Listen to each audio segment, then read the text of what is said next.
There's something else that is said after a death, but this one involves belief, which is where I begin to have big problems. This one happens after the funeral, after the burial, back at the house. Back at the house where the family and friends and the loved ones of the deceased are having some food and drink and they're enjoying some warm reminiscences of the person who passed away.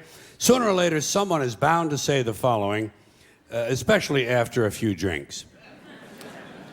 You know, I think he's up there now, smiling down at us. And I think he's pleased.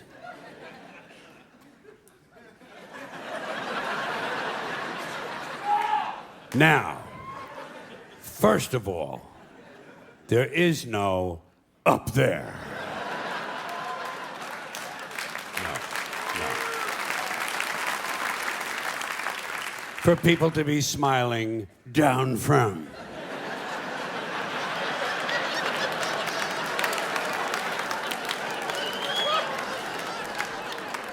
It's poetic, it's quaint, and I guess for superstitious people it provides a little comfort, but it doesn't exist.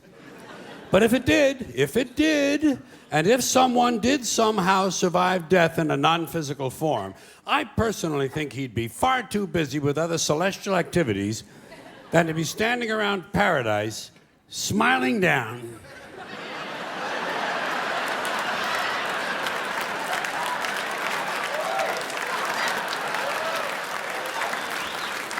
On live people. What kind of a fucking eternity is that?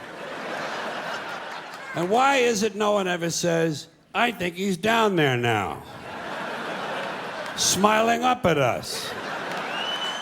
Apparently it never occurs to people that their loved ones might be in hell. Your parents could be in hell right now. Your parents in hell, your father for sure. Oh shit, hell is full of dads. Full of dads, even the ones who took you to the ball game, just for beating the shit out of you once too often, and fucking the neighbor lady,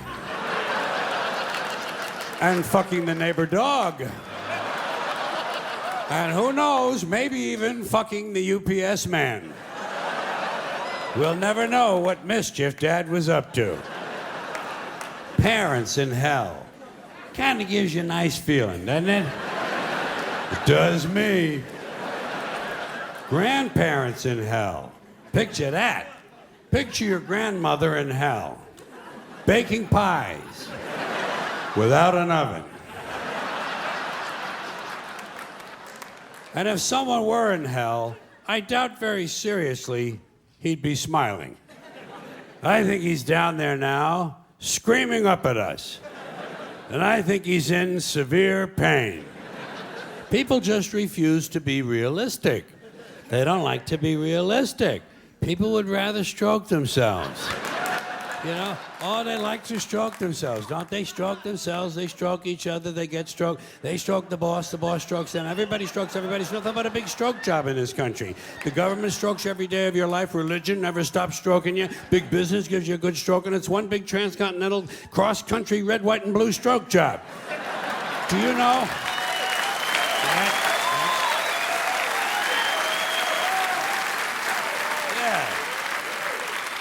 You know what the national emblem of this country ought to be? Forget that bald eagle. The national emblem of this country ought to be Uncle Sam standing naked at attention, saluting, and seated on a chair next to him, the Statue of Liberty jerking him off.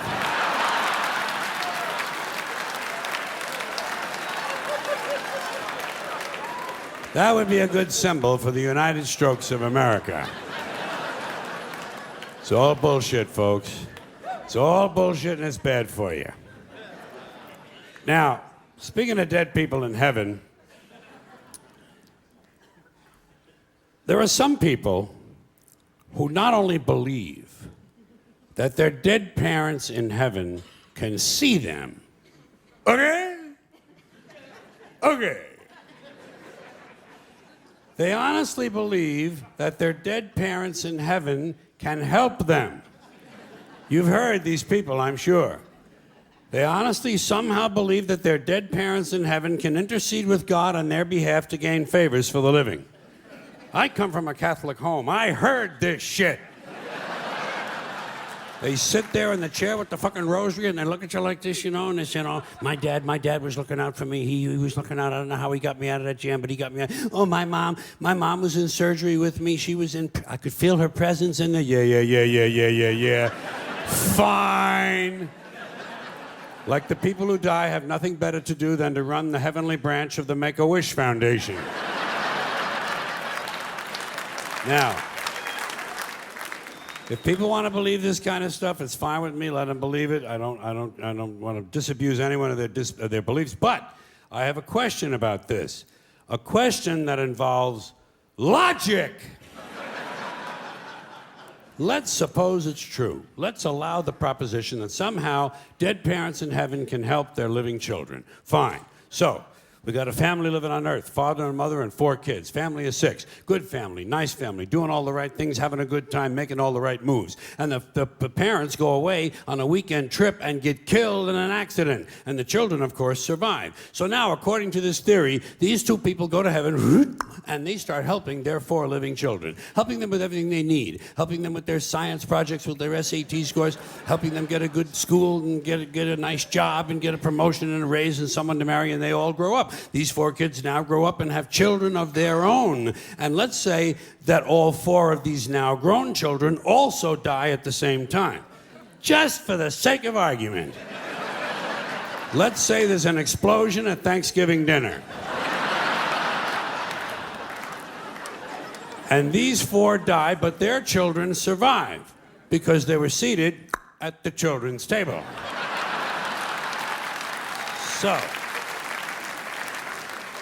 So now, according to the theory, these 4 go to heaven and they start helping their living children. But what happens to the original 2? What happens to the grandparents? Do they just go off duty now? What do? Is there a retirement program up there? Are there some activities for these people? Shuffleboard, pinball, online poker?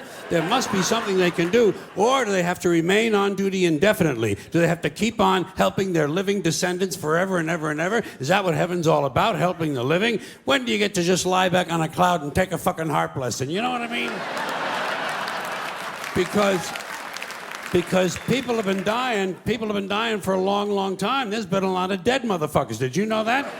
Yes, you knew there's a lot of dead motherfuckers. We've had 100 billion people live on this earth. That's what the experts say. 100 billion people have lived here. So let's say half of them died and went to heaven. That's 50 billion people up there. That's a pretty crowded place. It must get pretty busy and pretty hectic up there. And God must get pretty pissed off with all these favors. Yeah, I know. Spelling test Tuesday. Get the fuck out of here. What'd you think? Get the fuck out of here.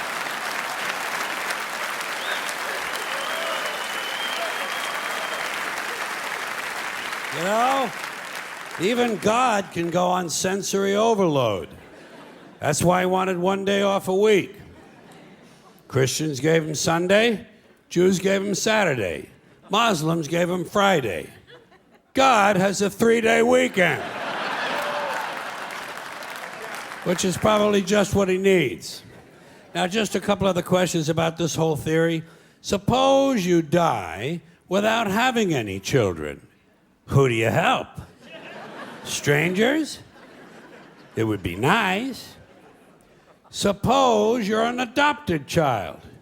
Who helps you? Your biological mother? She doesn't even know where the fuck you live.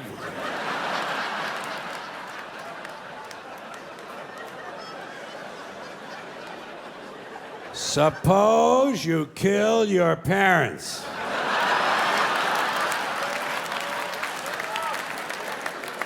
Would they help you? I'll guarantee you Mr. and Mrs. Menendez are not helping those 2 boys. No.